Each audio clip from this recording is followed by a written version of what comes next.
enjoyed the previous Capstone presentation so far. We have the last and final Capstone team for the day to present. Before we get started, we just want to thank you all so much for sticking around. It means a lot to us that you guys are here with us for our presentation. Without further ado, we're going to get started. All right, so today you've seen a lot of enterprise technologies. You've seen a lot of the changes that are being made in enterprise with automation, with Docker and Chef and all these other programs. You have VRA for private cloud and things like VSS in the network. But things we haven't seen today are things that are changing in small, medium-sized business. And that really hasn't changed too much in the past few years. That's until very recently with the advent and growth of public cloud solutions. So today what we'd like to talk to you about as the Heartland Capstone team is how to take your small, medium-sized business to new heights with Amazon Web Services. And before we begin, we'd just like to introduce ourselves quick. My name is Sean Hogan, and I was our systems engineer. My name is Stephen Feldman, I'm the security engineer. My name is Dan Yang, I'm the cloud services engineer. We'd also like to thank our sponsor, Heartland Business Systems, for providing us access to everything that we needed throughout the semester in order to complete our project. Specifically, our two main points of contact, Hunter Keller and Shane Kiley back there, for helping us out with anything that we needed or got stuck on along the way. Again, we just want to thank you all so much for sticking around. We have so many exciting things that we want to show you in our presentation today. For our agenda today, we're going to start off by going over some Amazon Web Services background information, and then we're going to explain why AWS is the perfect cloud computing solution for our client. After that, we'll go ahead and introduce what cloud computing is, and then go over our problem statement with you guys. And towards the end is where all the fun stuff comes in. So we'll go over our solution, our live demo, and our cost analysis. All right, so what exactly is Amazon Web Services? Well, it's one of the largest public cloud providers in the world. It's currently servicing customers in over 190 countries worldwide, and it's just growing every single year. Last year, they produced $17 billion in revenue, and it's projected to increase once again in 2018. It's also a very mature platform. You know, they've been around since 2006, offering infrastructure as a service to customers pretty much all over the world. And you can see here on the right some of those customers. You know, you have everything from a small, medium-sized business running, but you also have like customers like Amazon, you know, the largest retailer in the world. It would make sense that they're running on the AWS cloud. Also in recent years, Netflix has actually gotten rid of a lot of its data centers, and they're migrating to the cloud as well. So you can see kind of the range of customers that you can have on AWS. All right, so we've said the word cloud a few times.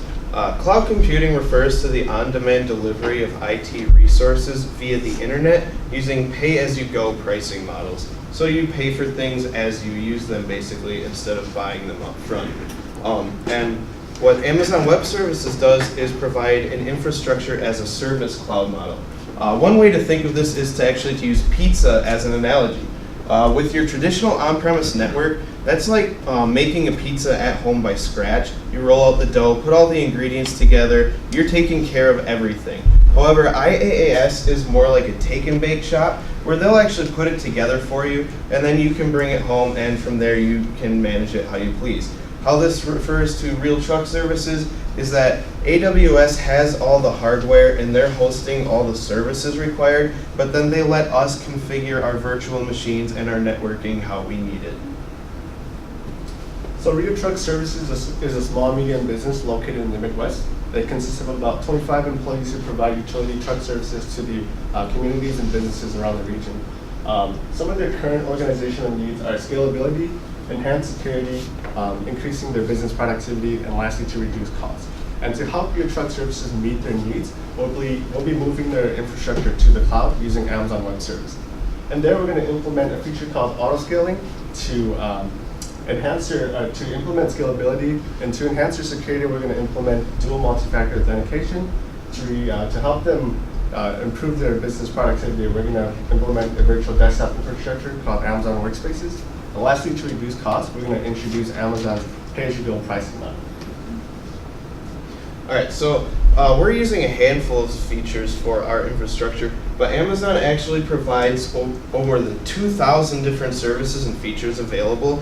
And actually at last year's reInvent, they even announced that they're going to be releasing more than 100 new features in the near future. So AWS is growing very quickly, and basically anything you can think of is probably possible through one of their services. So let's quickly look into what Real Truck Services looks when deployed on the cloud. So it's made up of a few basic components. You're going to be noticing this VPC quite a bit. VPC stands for Virtual Private Cloud, and when a lot of you know the on-premises infrastructure, you can think of it as that networking underneath, so it's that switching and router infrastructure that you're used to. So that's where all your IP addressing, subnets, all your routing tables are held. So this is kind of a look at the edge of VPC-01. That's our primary virtual private cloud for RealTruck. This is just a quick edge. So everything's going to be connecting through this internet gateway. That's just basically an egress point for the VPC. But we're actually securing each VPC with a Palo Alto next generation firewall. So all traffic is going to have to traverse that firewall. And that's also what we're using for our Global Protect VPN. That's for remote technicians out on the road to be able to connect into our infrastructure. Also within VPC-01 is our server subnet. So within that server subnet, you're going to see those kind of general infrastructure that you're going to see in an on-prem solution. So we have a couple of domain controllers, just Active Directory, file server, a dichotic application server, and then a duo MFA proxy, which we'll talk about a little while here. Also within VPC-01 is our web servers. So like Dan was saying, RealTruck Services has been scaling quite a bit. They've been moving into other regions. So they need to have a scalable web server environment. So that's going to be sitting in the DMZ subnet inside of VPC-01, or demilitarized zone. That allows users out on the internet to access our web server. And that's all sitting in an auto-scaling policy or an auto-scaling group and being load balanced with an elastic load balancer. In VPC-02, it's actually a lot more simplistic than VPC-01. All we have on the edge is an internet gateway that's just, again, a very general egress point for the subnet. But also within VPC, all it's running in there is Amazon Workspaces. That's our VDI solution. And the reason it's running in another VPC is because of best practices by AWS. The only way to connect into your workspaces is just generally off the public internet. You don't have to VPN to get to it. So in order to kind of provide a little bit more of security, we wanted to segment it out into another VPC that we can cut off when we need. Now here it kind of is at a 10,000 foot overview of the whole thing. So we're connecting both VPCs through the public internet. I know this sounds kind of scary because, well, where's the security involved in that? Well, there's a couple ways we're securing it. So we have internal traffic traversing this VPC peer. Basically what that is a non-transitive connection between the virtual private clouds. So the traffic that is traversing that peer is going to be Amazon Workspaces, AD requests to Active Directory. But in order to provide a secure environment for workspaces, we wanted to make sure it was secured behind the Palo Alto firewall. And in order to do that, because our VPC is non-transitive, we installed 2 redundant IPsec tunnels.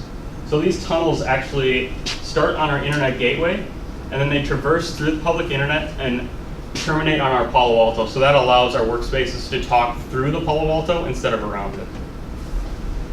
So let's talk about the first major component of our AWS infrastructure, which is scalability. So on the left here, we have the major components of an on-premise infrastructure that you would need to scale. So you have things like physical servers, physical workstations, data security, software licensing, and these are things that you have to constantly maintain and upgrade. And it's almost overwhelming to see all the components that you would have to scale for an on-premise infrastructure.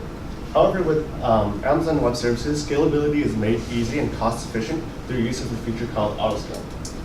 Nowadays, automating scalability for web service has become very essential for many businesses, especially during busy events such as Black Friday, Cyber Monday, or holiday sales that encourages customers to use e-commerce websites.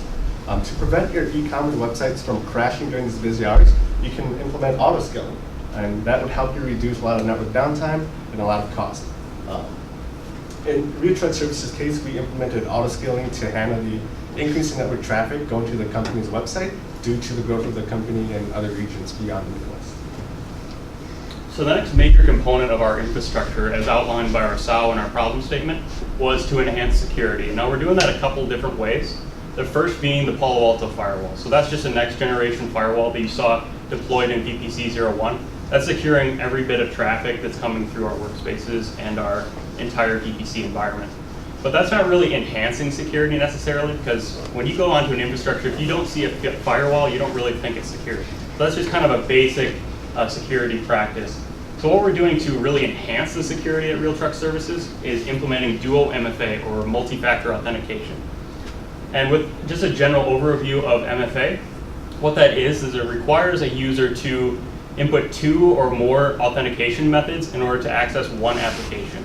So in our case, we're going to require users to log in with their Active Directory credentials, and then they're going to do a verification on their mobile phone, which we'll show in our live demo. In our infrastructure, we're trying to secure basically everything we can with MFA and Duo. So here's kind of what it looks like with workspaces. This is just the general flow of the traffic. You're going to notice in some of these topologies, it's authentication proxy. What that is actually a Windows VM inside of our EC2 and VPC01. I know a lot of acronyms. But basically what that does is it's going to take an Active Directory request and it's going to proxy that out to AD and to the Duo API up in the cloud to send that push notification to your phone. Now that's going to be done in a few different ways depending on your application, but this is what it looks like in workspaces. For workspaces, you're going to log in with your AD credentials here on the left, on the top here, and then you're going to have to put in a one-time use MFA code that's created with a Duo app on your phone. When it comes to Globe Protect, it's even easier. All you have to do is log in with your AD credentials, and a push notification is going to be sent to your phone. All you have to do is tap approve, and you're going to be connected to our VPN. And finally, Thycotic, that's our application server. We're using that to store customer records. And that actually gives you a lot more options as it has native MFA support. All you have to do is input your integration code, your secret key, and your API hostname, and you're connected to Duo. So that's going to allow you to use all the different MFA methods. You're going to be able to do a push notification just like Global Protect, get a text message, a phone call, or just use an MFA code like Workspaces. All right, so Amazon Workspaces is our third major component as our VDI environment.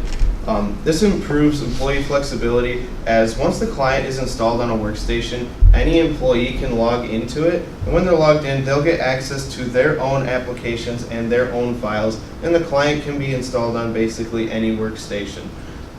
It's very, very easy to use from an end user perspective. The first time you log in, you will have to enter your registration code into that panel there. That will be emailed to you by the administrator, and AWS automatically generates that for you.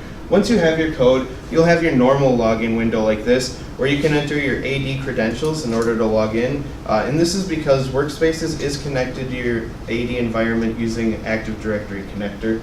And then in third panel there, you enter your MFA code that Steve just mentioned, and then you'll be able to sign in, and you'll see your desktop at this point. And then it will function like any other workstation that your employees might use, except that it's just running in the thin client instead of on the actual hardware. Okay, so we've talked quite a bit about AWS, so now we're going to go through a brief demo and a little tour of the dashboard. Dan's just going to get this set up for us. We are going to be using the Duo mobile authentication app, and in order to allow screen sharing, there's a temporary setting that needs to be enabled, times out after 10 minutes. So that's what Dan's doing right now. He's not texting or anything like that. So here is the dashboard. Here's a list of a lot of the services that we've been talking about. We're going to look at our virtual private clouds first. So just click on VPC, and this will bring us to the VPC service, where we can take a look at our actual virtual private clouds. And here they are. We have VPC 01 and 02. VPC 01 is where our virtual machines are hosted, and 02 is where workspaces are being hosted. If we look on the left-hand side here, these are all the submenus for this service. These are a lot of things that will be like routing related. So you see like subnets and route tables up there. So now we're going to change gears quick and go into Elastic Compute and look at those virtual instances. So you just go into the EC2 service and then select instances on the left. And here are all of the virtual servers that we have. We have our domain controllers, the Palo Alto. This blank one up top is our auto-scaled web server, which Dan will be talking about in just a little bit. But if you notice on the side here, now the submenus are all changed for this service. Now we have things like volumes and snapshots and a lot of things that are related to running your virtual machines. So that was just a super brief demo. We can't really go into more just for the sake of time. We just wanted to show you a few things on the dashboard. Now Steve will be taking us through a demo of our MFA security. All right, thanks, Sean. So in order to get a real good grasp on our MFA solution, we wanted to use kind of a real world situation. So what we're going to do is pretend that Sean is actually a remote technician. He's out on the field, and there's this guy he's been talking to at fake truck service. And you know how we are when we meet somebody, we forget their name instantly. Well, he did that, but he's too scared to ask him what his name is. So we're going to go into Psychotic and see what his name is. So the first thing you're going to do is log into the infrastructure. So that's going to be using our Global Protect VPN. And he's going to introduce his first factor authentication, which is going to be his Active Directory credentials. Once that happens, that MFA proxy is going to send a request to his phone here on the left. And that's going to be coming as a dual push notification. All he has to do is see that it is Sean Hogan, that's the VPN. If the time looks right, he's going to go ahead and approve that. And you'll notice in just a couple seconds, it's going to be validated with his second factor, and he's going to connect to the VPN. There we are. So now that he's logged into the infrastructure, he has access to our application server. So he's going to log into that. That's our Psychotic server. And again, he's going to introduce his first factor authentication, which is his Active Directory credentials. Now, Psychotic gives you a lot of options when it comes to MFA. So we're going to change it up a little bit and have it send a text message to his phone, but you can also have it call you, do that push notification, or input an MFA code. You'll notice after a couple of seconds, it's going to show up on the left here, depending on the service, of course. Services. Yeah. There we are. So that's going to give him a MFA code that he's going to just type into that PIN code field.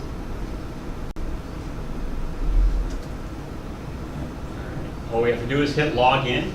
It's going to validate his second factor, and he's going to be inside of Psychotic.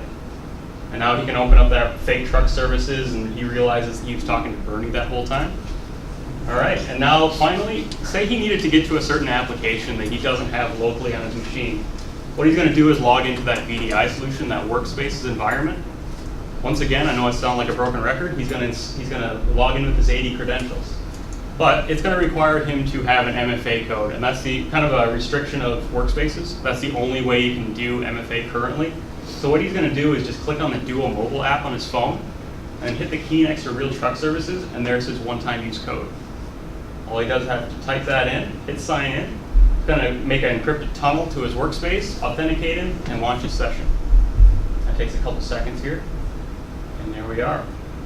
And now that we're in workspaces, I'm going to hand it right back to Sean to talk about those. All right, so we're connected here. As I mentioned previously, once you're at your desktop, this will function like any other domain workstation. You can see we have our custom desktop background here, and if we open up File Explorer, we can see that we do have some map drives here. These are just some examples of our group policies that are being applied through the Active Directory connector, which if we go back to the AWS dashboard, we can enter the workspaces service and actually take a look at that. So go up to directories. This is our AD connector. You can see it has the domain IPs of our two domain controllers. One important field here is this organizational unit. This is the OU that workspaces will create new computer accounts in anytime you create a new workspace instance. So this way, you know exactly where those accounts will be, so you can apply your GPOs to brand new workspaces without actually having to do anything. With that said, we're going to go through a brief demo of how easy it is to actually create a new instance. So you hit the Launch Workspaces button. Your first step is to select your directory, Real Truck Service. And now you can select the users that will be using this. Since it's AD connected, you'll get your full list of users. We're just going to grab one for the sake of our demo. And now this next page is where you select the bundle.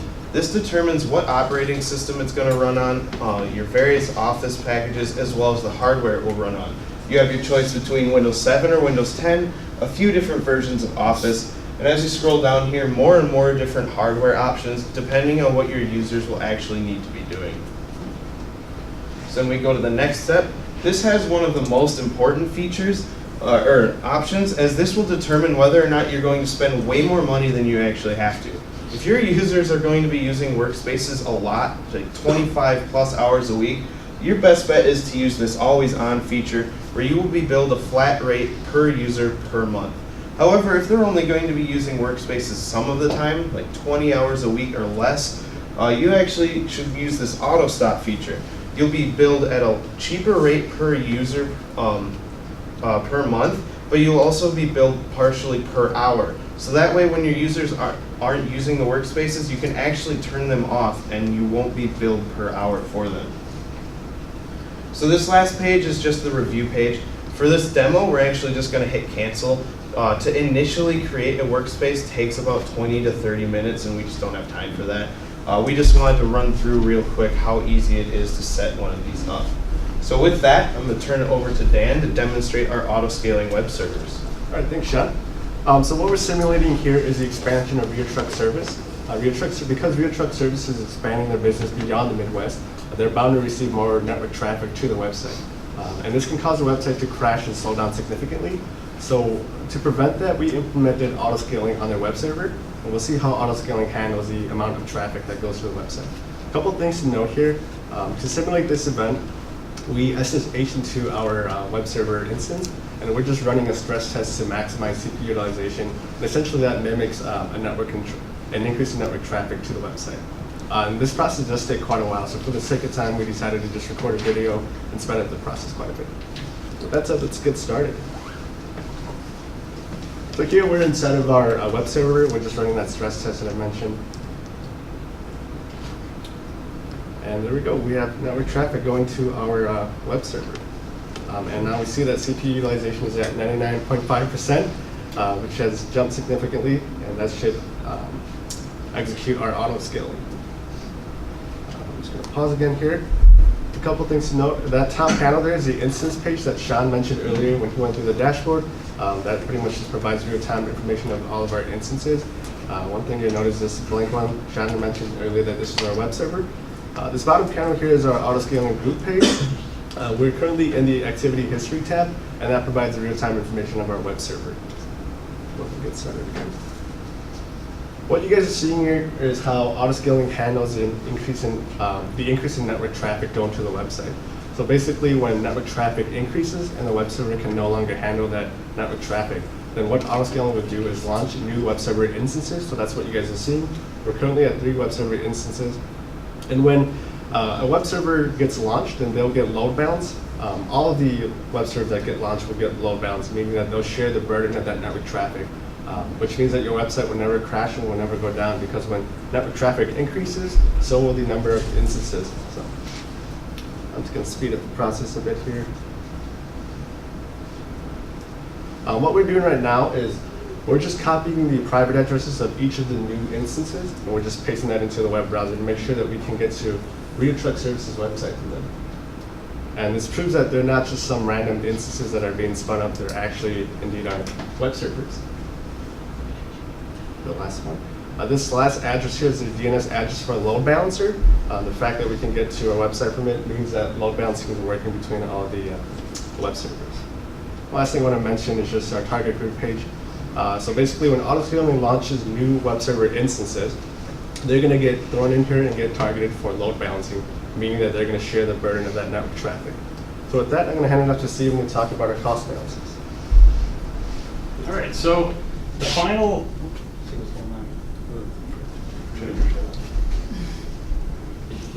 This happened in the other room we practiced on too, Yeah. and it was us that happened to. So this is becoming north.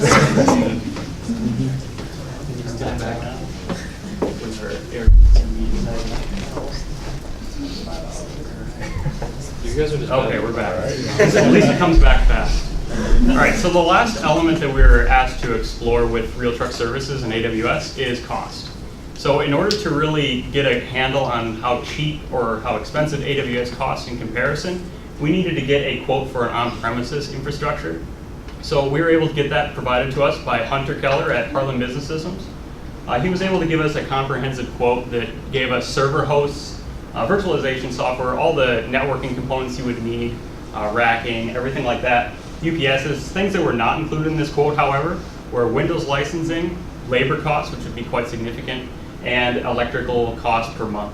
So that total for a one-time use was about $60,000. So this is a price you would pay upfront for your infrastructure, and then you'd be kind of paying for a very similar number every 3 to 5 years, depending on your refresh cycle. So that's something to note. When it came to AWS, the pricing is done a lot differently. So you're paying, actually now, EC2 is being paid for by the second. So if you shut down an instance, that next second, you're not going to be paying for it. So we're basing our numbers off of a 24/7, 365 deployment, so assuming all of our infrastructure is running all the time. And that number was only about $9,500 a year to run all of Real Truck Services network and everything. So we did the math, and we could actually run Real Truck Services Network for nearly 6.5 years before we finally hit that $60,000 upfront. And when you factor in that that is outside the standard refresh window for most companies, as well as that $60,000 does not include things like Windows licensing, electricity, or if you happen to have a remote site, that doesn't include time for a technician to get there and swap out hardware if it goes down. AWS is actually a significantly cheaper option for a network of this size. One of the major advantages that AWS provides for Real Truck Service is elasticity. If Real Truck Service decided that they want to go with an on-premise infrastructure, then they would have, when they purchase their hardware or decide to scale up, they would have to pay for not only what they need at the moment, but what they would expect to need in the future as well. So this means that they would have greater upfront costs and less scalability, less room for scalability. As for AWS, Real Truck Services simply needs to purchase the instance that they need at the moment and let AWS handle the demand for them. Another major advantage AWS provides is its feature-rich environment. So like we were saying earlier, there's over 2,000 features available in AWS, and these are constantly growing. They're coming out with new ones every year. So with the size of a network that Real Truck Services has, they're not really using too many of these. But once they start to adapt and they start to grow even more, they're going to realize that they need these features. So it scales with you, and it can scale all the way up to advanced enterprise. So AWS can actually also save you a lot of time. With an on-prem environment, you have to have someone spend the time to like rack and stack, put in hardware, take hardware out as needed, cable things up, as well as troubleshoot and support those devices while they're in. And if you're a smaller company that has to have outside consultants come and work on things, you also have to have time for them to get scheduled and arrive at your sites, things like that. AWS eliminates all of that. Everything is available right through the dashboard, and anyone can work on it from anywhere, which can save up a lot of time to put towards other tasks and projects. So here's our project hours distribution. We have a grand total of 414 hours put in. You'll notice that towards the start of our project, it was spent more on research, less on configuring. And from week 5 to week 12, that's when we started pounding away and fine-tuning our network. One thing you'll notice is that red bar in the middle that says, uh-oh. That represents a valuable lesson that we learned. That lesson is to implement safeguards for AWS account deletion. Towards the end of our semester, our account actually got deleted, so that wiped out our whole network. We had to rebuild our infrastructure from scratch, and that was a lot of fun. As for a personal lesson, as cringy as it sounds, something that I learned was just to remain positive and keep moving forward no matter what you go through. In this project, we ran into so many roadblocks, but we just kept pushing through, kept motivating each other, and that's something that I can apply to my future career, as I'm sure I'll be running into a lot of roadblocks. So AWS taught me a lot about my organizational skills. In the beginning, when we were first just like spinning up instances and just kind of like looking around and getting used to it, we didn't realize exactly how messy the default naming convention is. It uses randomly generated, extremely long names, and we were creating multiple instances at a time. But in the background, that also creates like network interfaces and volumes and things for those instances. And before long, we couldn't even recognize our own network. It was super hard to tell what was where and everything.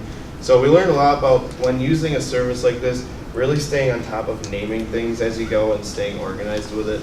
But beyond that, I learned a lot about my personal time management skills. I used to be really bad with like procrastinating, putting things off, and just wasting time in general a lot. But this semester, I had to manage all of my classes, work, everything else with life, and then we still had to find time to put 400 hours into this project throughout the semester to get it done. So I definitely think it helped me out a lot there. So a technical lesson that I learned as the security engineer on the team was to make sure that your management interface on your Palo Alto is extremely secure. I found one day that I tried to log into the environment, and it was basically all down. And eventually I was able to get into our Palo Alto, and I was realizing there was about 4 or 5 foreign IP addresses brute forcing our management interface. So that's also a testament to AWS, is that I was able to, within seconds, deploy a security group onto that management interface and completely mitigated the attack. Another personal lesson that I learned was that I've been here for 3 years. This is my 5th year at school, and I'm graduating tomorrow, and I'm realizing that all these friends that I've met, I've met some incredible people. I've met my team. They've become really close friends of mine. And I'm realizing that these aren't just friends that I'm going to look back on at college and just like, oh, they're my college buddies. These are people that I'm going to remember, throughout my life, people that I can lean on with networking issues or personal issues, everyone knows. So, yeah, I realize that they're really, truly friends. So with that, we'd like to thank a few people. So we'd really like to thank all of you for sticking it out up here. I know it's getting kind of warm up here. I don't know how it is for you guys, but it's been a long day, and we really appreciate you sticking around. We'd also like to thank UW Stout, the CNIP program, and of course Holly. You were hard on us, but we see the reason why now. We'd also really like to extend a thank you to Heartland Business Systems. You've been nothing but gracious to us. We love this project. I know a lot of us, or probably all of us, really fell in love with the project and AWS in general, working on it. So thank you so much for all your help. With that, we'd like to open it up to questions from the room.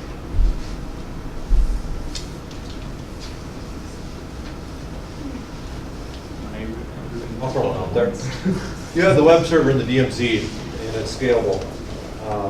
How cost effective is that? Specifically being in the DMZ or? The scaling of the website. Scaling is actually, there's no line item in AWS to pay for it. So you're paying as instances spin up. So when that scaling policy starts scaling up instances, you're just going to rack up more hours per instance. And what we're actually spinning up is just T2 micros, which are really small servers, just for our testing purposes. So really, if you're getting hit really hard with network traffic, it's going to affect your bill a little bit. But for the most part, it's going to scale with you pricing-wise as well as network-wise. So the effect of a bot network attacking that server, what would that be on this design? That's another great question. With our auto-scaling policy, you can actually set limits. So it's for our instances, it's only going to scale up to 5 maximum. So if you start getting hit really hard and it's starting to spin up instances, it's very possible that your web servers will go down because of the increased load on them. But they're never going to just keep increasing and increasing until you can't pay for anything anymore. What is that next generation Palo Alto firewall do? Well, that's also going to be part of the zone protection is on there. So it's going to be mitigating those DDoS attacks as well. But in terms of the auto scaling, that's our answer for the auto scaling. But of course, you're going to have that Palo Alto in front of everything. So it's going to be helping you mitigate all those attacks. With respect to the auto scaling, if it does reach a point where it's getting close to your limit, does Amazon shoot you a text message and go, hey, you got problems? Yes, you can set up a SNS topic. I don't know if you want to go on to that. Yeah, you can specifically set notifications for your auto scaling policies. So when you hit a certain amount of CPU utilization, then they'll send you a notification to let you know that, hey, you're getting too much traffic and going on.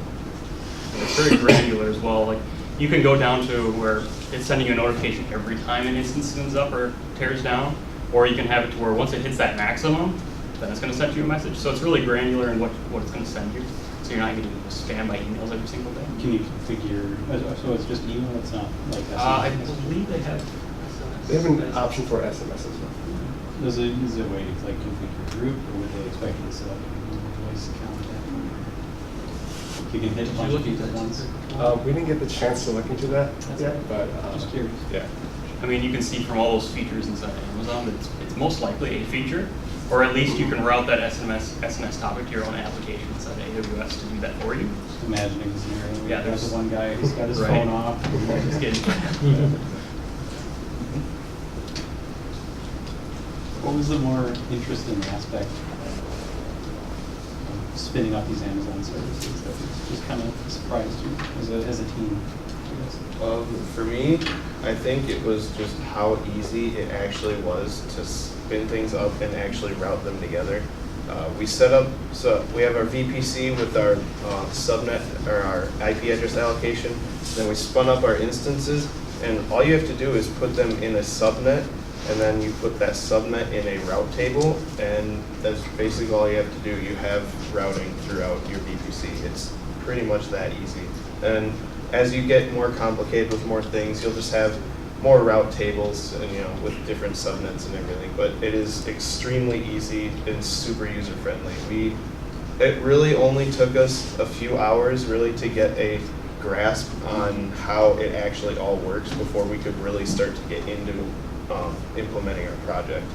And just a testament to that bar graph you saw with that red part, That was about 70-ish hours, and actually that time was literally spinning up the entire environment. So within 70 hours or so, the entire environment was back. Yes. So it's very quick because you're not going to sit there installing hypervisor and installing licensing and everything like that. It just spins it up. The license is all there. All you have to do is hit AMI for Windows, and you're already fully licensed. It's just all those things that get annoying on an on-prem, they're just gone.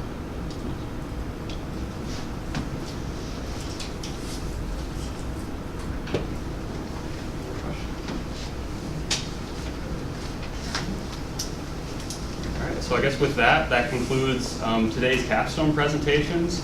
It doesn't conclude today though, so we'd first like to thank you all again for sticking around here for all the Capstone presentations. You have been incredible people. We had a very good discussion this morning, and I think we have a lot to take away from that. But without further ado, we'd like to invite you guys to Silver Dollar, just a couple blocks away, to celebrate with us. So if you'd like Oh my to God, I go left that it at direction. the right time. All right, so we